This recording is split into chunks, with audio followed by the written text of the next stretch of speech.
আপনি যখন এই টাকাগুলো মানুষের কাছে তুলছেন, মানুষের দ্বারে দ্বারে গেছেন, 5 টাকা 10 টাকা 2 টাকা করে তুলছেন, সে দিছে আপনাকে টাকাটা অপচয় করার জন্য দিছে না, যেটা আপনি আলোচনা করে বেকুরান টাকাটা বিশাল গেট বানায়, বিশাল খানাপিনা করে গরু জবাই করে এটা অপচয় করে। টাকাটা দিচ্ছে আপনার মসজিদের উন্নয়নের জন্য, মাদ্রাসার উন্নয়নের জন্য, কিংবা মাদ্রাসায় এতিম ছাত্র ছাত্রী আছে তাদেরকে খাবার কেনার জন্য, তাদের কিছু লাভ হবে এর জন্য। আপনি সেই টাকা কিনা বাহাদুর করে আপনি লক্ষ লক্ষ টাকা আলোকসজ্জা করে গেট সাজায় অপচয় করতেছেন, এটা হিসাব কিন্তু আখিরাতে দিতে হবে। ঠিক।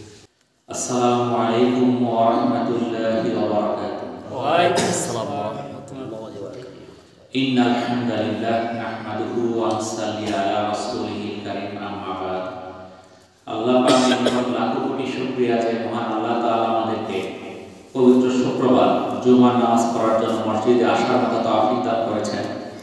এই জন্য মহান আল্লাহর নিকট শুকরিয়া আদায় করি, আলহামদুলিল্লাহ। আলহামদুলিল্লাহ। আজকে জমাদিউল আওয়াল মাসের শেষ শুক্রবার 26 তারিখ।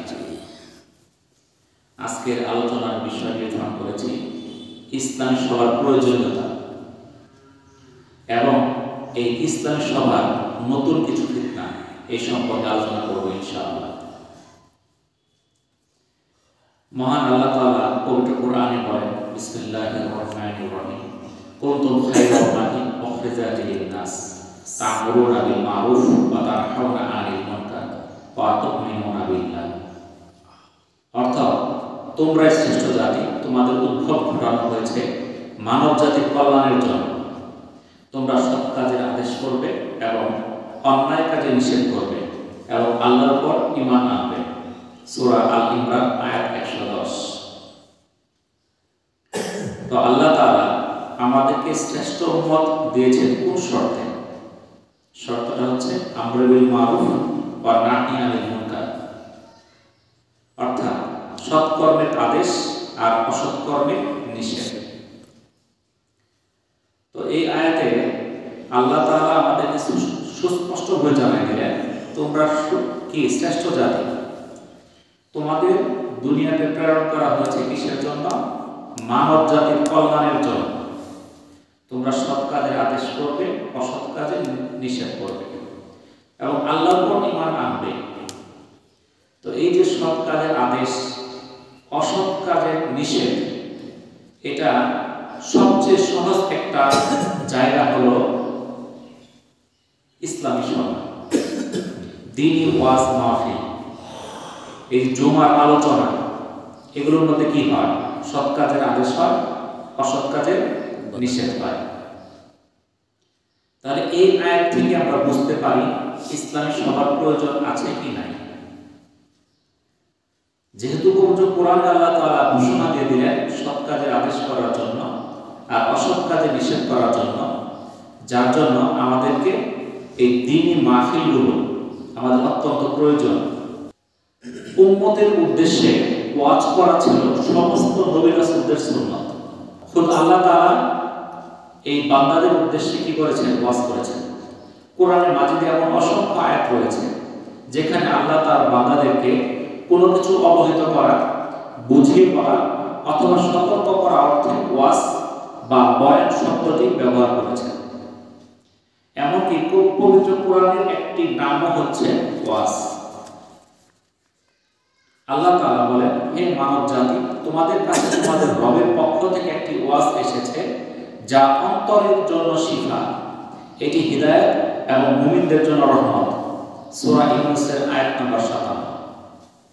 রাসূলুল্লাহ সাল্লাল্লাহু আলাইহি ওয়াসাল্লাম মানুষের কাছে আল্লাহর পরিচয় তুলে ধরা, আল্লাহর কিতাব ও শরিয়া শিক্ষা দেওয়া, আখিরাতের প্রতিদান ও শাস্তির ব্যাপারে সতর্ক করার ক্ষেত্রে ওয়াজ নসিহত ও তালিম তরবিয়ত বড় ভূমিকা পালন করে। ওয়াজ শুরু করার আগে আল্লাহ রাসূল কি করতেন? আল্লাহর হামদ ও সানা পেশ করতেন। হযরত আব্দুল্লাহ ইবনে মাসউদ রাদিয়াল্লাহু তাআলা আনহু থেকে বর্ণিত, রাসূলুল্লাহ সাল্লাল্লাহু আলাইহি ওয়াসাল্লাম কোরআন শরীফের কিছু আয়াত তিলাওয়াত করতেন, এরপর মানুষকে নসিহত করতেন। তাহলে আল্লাহ রাসূল নসিহত করার আগে কোরআন থেকে তিলাওয়াত করতেন। এটা সুনানে আবু দাউদের 1101 নম্বর হাদিস। তাহলে ওয়াজ নসিহতের পূর্বে একটা একটা সুন্নাত কি কোরআন থেকে কিছু তেলাওয়াত করা। আল্লাহ রাসূলের সকল বক্তৃতার ভিতরে কোরআনের আয়াত দ্বারা ভরপুর থাকত। কিন্তু আজকাল আমরা এমন বয়ান শুনি, ঘন্টার পর ঘন্টা আলোচনা হয়, কোরআনের কোনো তেলাওয়াত শুনি না। 1 ঘন্টা 2 ঘন্টা ওয়াজ করে ফেলে, অনেক ইচ্ছা কাহিনী শুনি, কিন্তু কোরআনের তাফসীর শুনি না।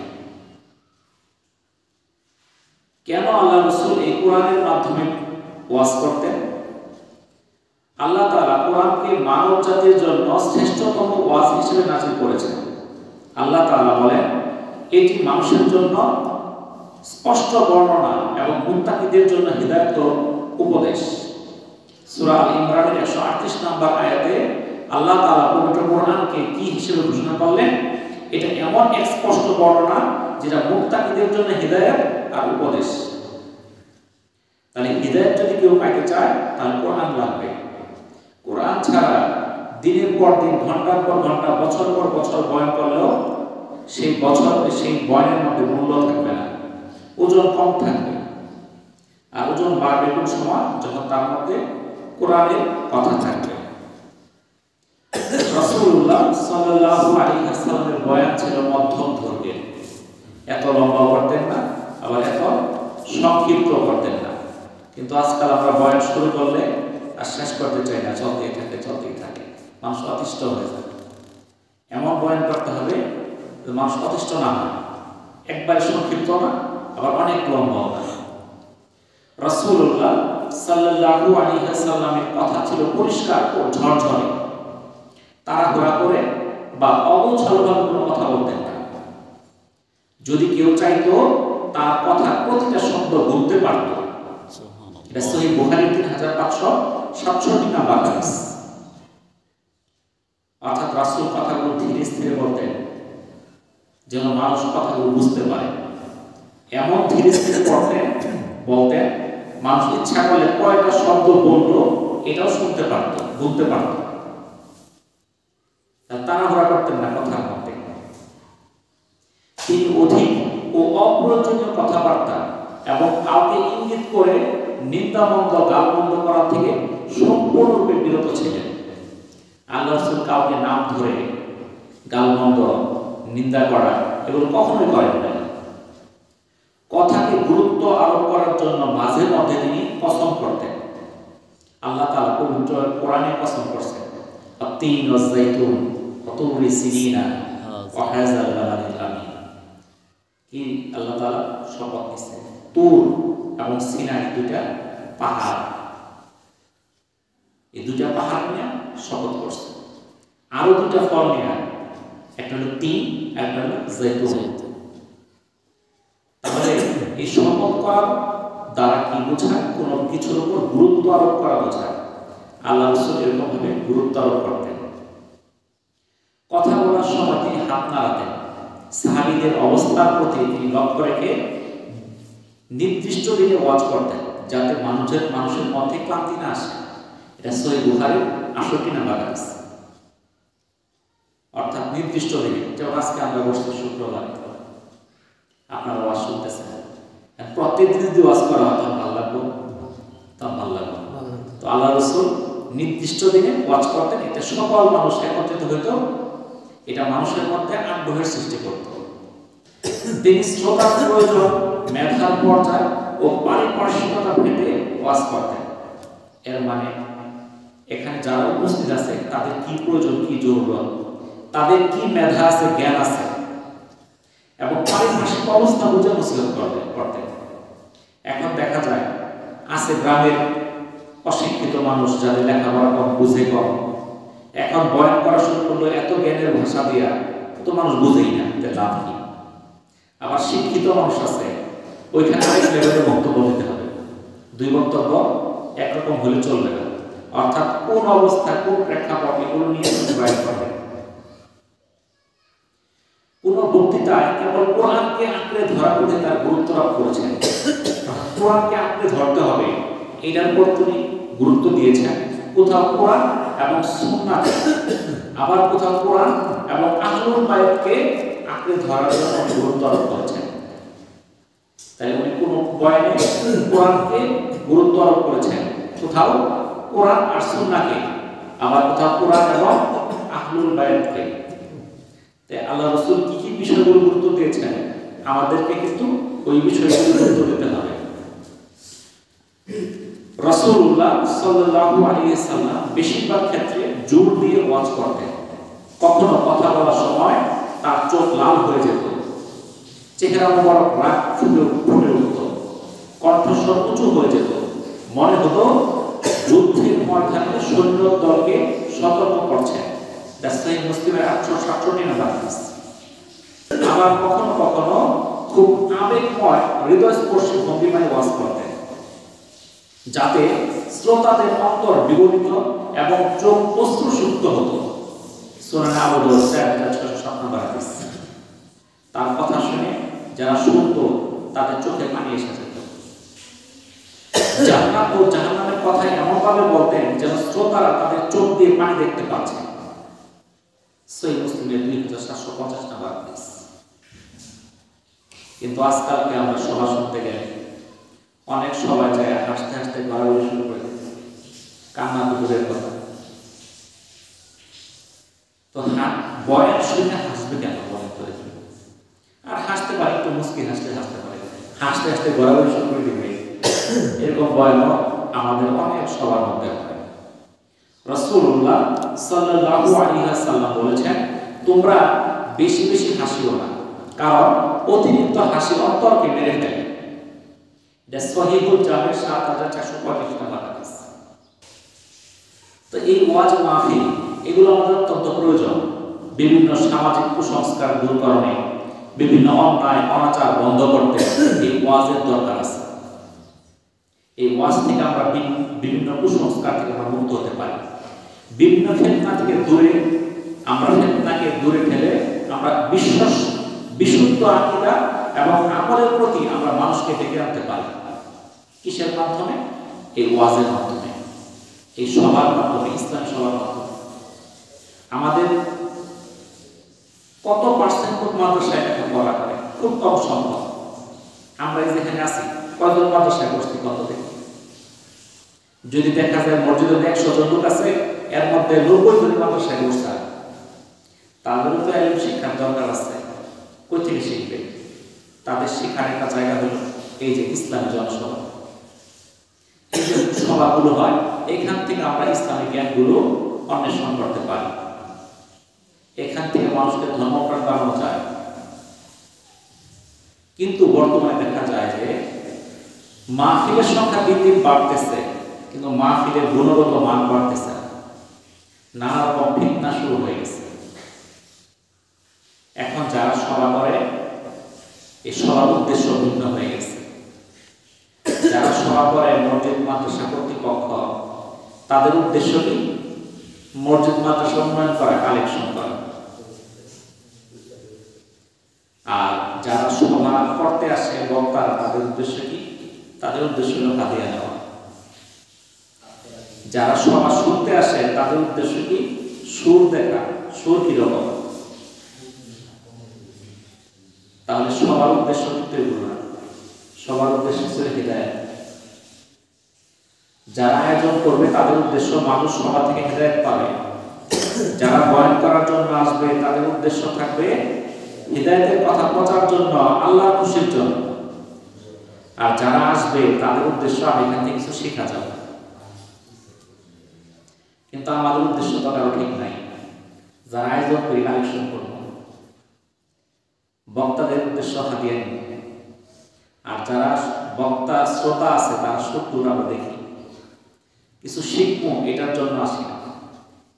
সবার প্যান্ডেলের মধ্যে যে পরিমাণ লোক পাওয়া যায় তার 4 গুণ লোক পাওয়া যায় আশেপাশের দোকানের মধ্যে। এখন সবার আজান এটা মেলা হয়ে গেছে, দোকানের লোক বেশি, এবং দোকানের মধ্যে যায় দেখবেন নারী পুরুষ সবাই একত্রে কেনাকাটা করতেছে। দেখেন কি কথা ঠিক কিনা বলেন? কথা ঠিক। আমরা যখন বক্তা খুঁজি, আমরা ইউটিউবে দেখি কার বক্তারা সুন্দর সুন্দর টান আছে, মানুষ জমায় রাখতে পারবে, এরকম বক্তা খুঁজি।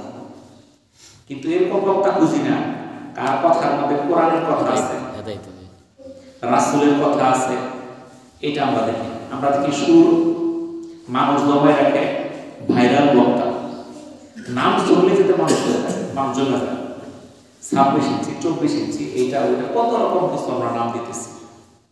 কেমনে মানুষ জমানো যাবে? কিন্তু এই চিন্তা করি না বক্তাটা ভালো কিনা, সে কোরআন এবং হাদিস সম্বন্ধে তার জ্ঞান আছে কিনা, তার বয়ানের মধ্যে কোরআনের কথা হাদিসের কথা আছে কিনা, এটা আমরা দেখি না, শুধু সুর খুঁজি। এখন কি জন্য কমিটি এটা খুঁজে? ওইরকম নাম না হইলে মানুষ আসে না, অমুক বক্তা হলো সবাই যায়। কিন্তু একজন যদি এরকম বক্তা দেওয়া হয় যে কোরআনের কথা বলে, হাদিসের কথা বলে, জ্ঞানী লোক, কিন্তু নাম নাই কেন, তাহলে মানুষ আসে না, শুধু বক্তা। তাহলে আমরা সবার মধ্যে কি সুর শুনতে যাবো না হাদিস কোরআন শুনতে যাবো বলেন? তাহলে যদি হাদিস এবং কোরআন কথা বলতে চাই, তাহলে আমার তো সুর বোঝার দরকার নাই, কোন বক্তা আসবে এটা আমার দেখার দরকার নাই। আপনি দেখেন বাংলাতে অনেক বড় বড় সব বক্তা বুঝতে আসছে, এবারে আসছে, ওই সভাগুলোর মধ্যে কিরকম আলোচনা হয়েছে, যারা গেছে তারাই বলছে। বাংলাদেশে হাজার হাজার এলাকাওয়ালা বক্তা আছে, হাজার হাজার আছে, যারা ভালো কোরআনের কথা বলে, হাদিসের কথা বলে, কিন্তু ওদেরকে আমরা আনি না, আনি ভাইরাল বক্তা। কিন্তু ওদের সে ভালো ভালো কথা বলে ওই সকল লোকগুলা, কিন্তু ওদের ওরকম সুর নাই, নাম ডাক নাই। কিন্তু আমরা তো হাদিস কোরআন শুনতে আগ্রহী না, আমরা ওই যে গানের মতো, সুরের মতো, সুরে সুরে বলবো, গল্প শুনবো, মজা লাগবে, মজার জন্য সবার শুনতে চাই। সবার মজার জিনিস, সবার থেকে আমার হৃদয় আনতে হবে।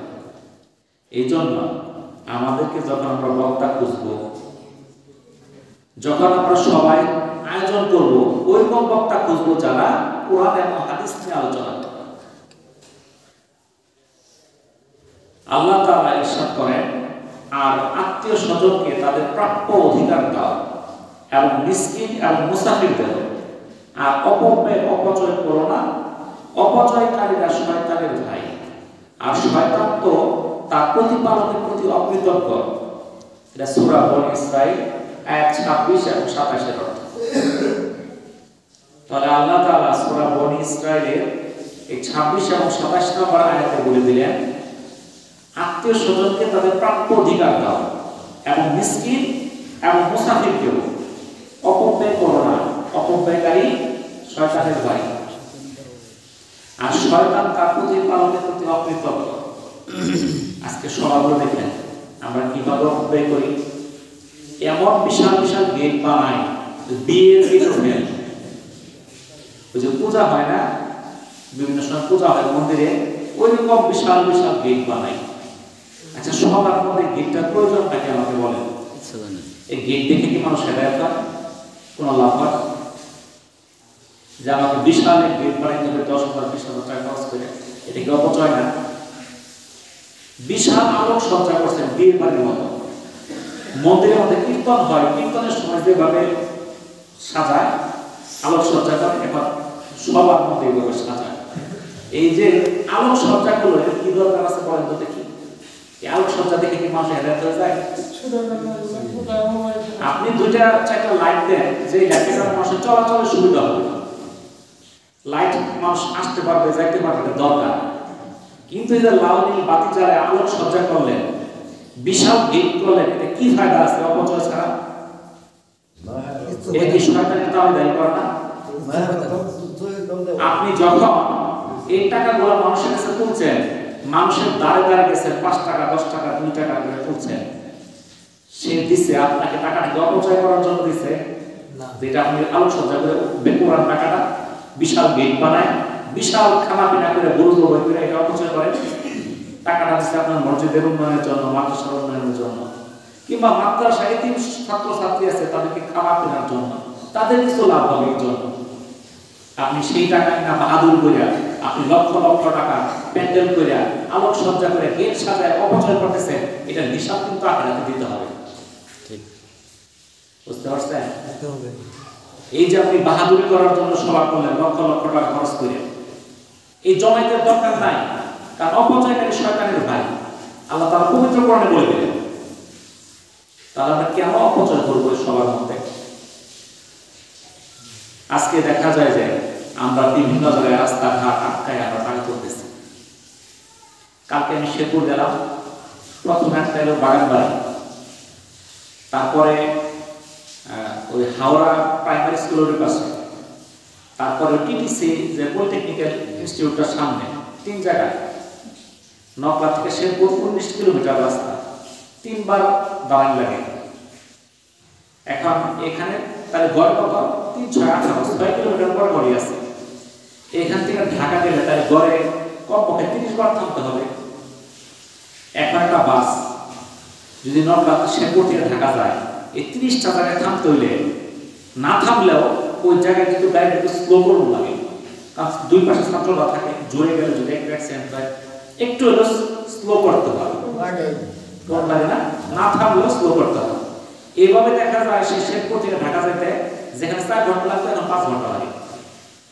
মানুষ অনেক প্রয়োজন, কেউ চাকরি করবে, কেউ অফিসে যাবে, কেউ বিমানে কি আছে তার ফ্লাইট আছে, কত গুরুত্বপূর্ণ কাজকর্মে যায়। আপনি তাদেরকে মানুষকে আটকায় মানুষকে কষ্ট দিতেছেন। আপনি মনে করছেন আমি একলা আটকাইছি, এরকম তো সব জায়গায় আটকাইছে। এখন যারা এইভাবে প্রতিদিন চলাচল করে তারা ইসলামের প্রতি কি খুশি হইতেছে নাকি বেজার হইতেছে? তাহলে মনে করবে ইসলামকে আমাদের ভিক্ষাবৃত্তি শিখাইছে। আমরা এই রাস্তার মধ্যে কেমন আটকাবো তাদেরকে? এখন আপনি গ্রামের রাস্তায় আটকালেন, এটা একটা আলাদা জিনিস, আর ওই মহাসড়কে আটকালেন, ওটা একটা আলাদা জিনিস। এই গ্রামের রাস্তায় আটকাইছেন, এখানে গাড়ি জোরে চলে না, অটো রিক্সা এগুলো চলে, এরা 2-4 কিলোমিটার যায়, এর মধ্যে সবার কাজটা হয় না। একবার তারা করলে তার হয়তো মনটা বিরক্ত হবে না, কিন্তু সে মধ্যে ঢাকা মধ্যে যখন 30 বার থামবে তখন ঠিকই কিন্তু সে বিরক্ত হবে। কি বলেন? বিরক্ত হবে না? আমরা দেখি নেতা রাস্তা আটকায়, আমরা চিন্তা করি ওই সালাতুল মোড়ে আজকে কেউ খাইছে কিনা, দেখি অন্য কেউ দাঁড়াচ্ছে, আজকে আমরা তুললাম, তাহলে এক জায়গায় থামলো। আর এই গাড়িগুলো দূরের যায় না, এলাকার লোক কিন্তু এলাকার দান করলে বিরক্ত হবে না। এখন আপনি যখন ঢাকা যাইতেছেন, আপনি ভালুকা থামাইছেন, আপনি ভালুকা মসজিদ চিনেন না, মানুষ আছে নিয়ে আপনার কারে দিতেছেন, মন ভালো লাগবো? এখানে মানুষ খুশি হয়ে দিব। মরাকান্দার সামনে যেতেছে, মরাকান্দা লোক দিব আমি, চাইতে হবে না, ঠিক না কথাটা? কিন্তু আপনি যখন যাবেন আরেক জায়গায়, ওই লোকই তো আপনি চিনেন না, আপনার মনটা কেমন ভালো থাকবে?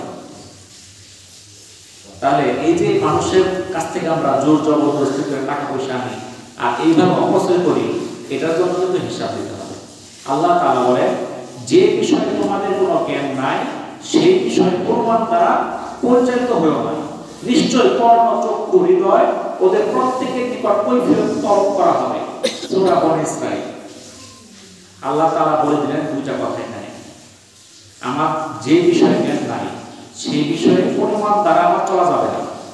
আর আমাদের কান, চোখ, হৃদয় সব কিছুকে কৈফিয়ত তলব করা হবে। আমি কি কাজ করছি, চোখ দিয়া, কান দিয়া, আমাকে কি দেওয়া হয়েছিল, আমি কি ব্যবহার করছি, এটা হিসাব দিতে হবে। মানুষের যে কথা উচ্চারণ করে তা লিপিবদ্ধ করার জন্য আল্লাহ তাআলা কি করছেন? একটা তৎপর প্রহরী রেখেছেন।